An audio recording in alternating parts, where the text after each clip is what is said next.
नंदिनी एक 22 वर्षीय सुंदर युवती थी जो अपनी विधवा मां गौरी के साथ एक छोटे से गांव में रहती थी।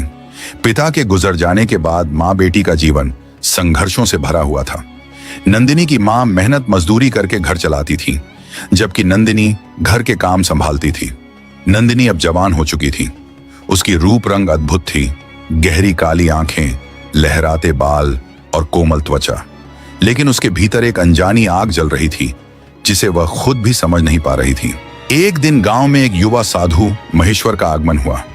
वह तेजस्वी, शांत और प्रभावशाली व्यक्तित्व का था। गांव के पुराने शिव मंदिर में वह ठहरा था और भिक्षा मांगकर जीवनयापन करता था। एक दिन जब नंदिनी की मां खेतों में थी, साधु भिक्षा मांगते हुए उसके द्वार पर आया। नंदिनी ने दरवाजा खोला और जैसे ही उसकी नजर महेश्वर पर पड़ी, उसका दिल तेजी से धड़कने लगा। महेश्वर की गहरी आंखें और सौम्य मुस्कान नंदिनी के मन में हलचल मचा गई। उसने कांपते हाथों से भिक्षा दी, लेकिन उसकी नजरें बार बार साधु पर टिक जाती। साधु ने बिना किसी मोह के भिक्षा ली और चला गया, लेकिन नंदिनी का मन वहीं अटक गया था। उस रात नंदिनी ने पहली बार किसी पुरुष के बारे में इतना सोचा।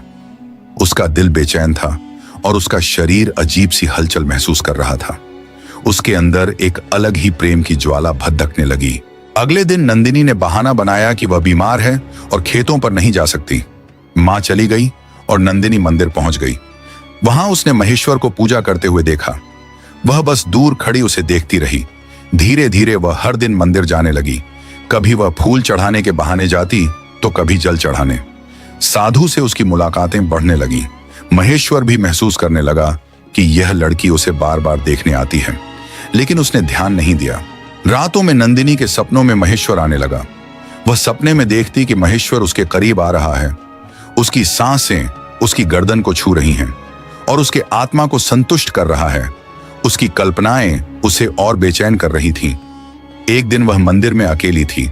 महेश्वर पूजा समाप्त कर रहा था। जैसे ही वह बाहर निकला, नंदिनी ने उसका रास्ता रोक लिया। महाशय, मैं आपसे कुछ कहना चाहती हूं, नंदिनी ने कांपते स्वर में कहा। कहो बेटी, महेश्वर ने शांत भाव से उत्तर दिया। मैं आपको चाहने लगी हूं। मेरा मन, मेरा तन, सब कुछ आपके लिए तड़पता है। महेश्वर कुछ क्षण चुप रहा, फिर उसने गहरी सांस ली और कहा, नंदिनी, यह केवल मोह है। नहीं, यह मोह नहीं, प्रेम है। मैं आपकी बाहों में सुकून पाना चाहती हूं। मैं आपकी हूं, नंदिनी ने कहा और उसकी आंखों में आंसू आ गए। उसकी मासूमियत और प्रेम देखकर महेश्वर विचलित हो गया। नंदिनी ने धीरे से उसका हाथ पकड़ लिया। यह पहला स्पर्श था। महेश्वर ने कुछ नहीं कहा, लेकिन उसने अपना हाथ धीरे से छुड़ा लिया। तुम्हारा मन भटक रहा है नंदिनी, प्रेम त्याग में है, बंधन में नहीं, कहकर वह मंदिर के अंदर चला गया। नंदिनी रात भर रोती रही। अगले दिन जब वह फिर से मंदिर पहुंची तो वहां महेश्वर के गुरु तपोमूर्ति स्वामी जी पहले से मौजूद थे। गुरुजी को देखकर नंदिनी घबरा गई।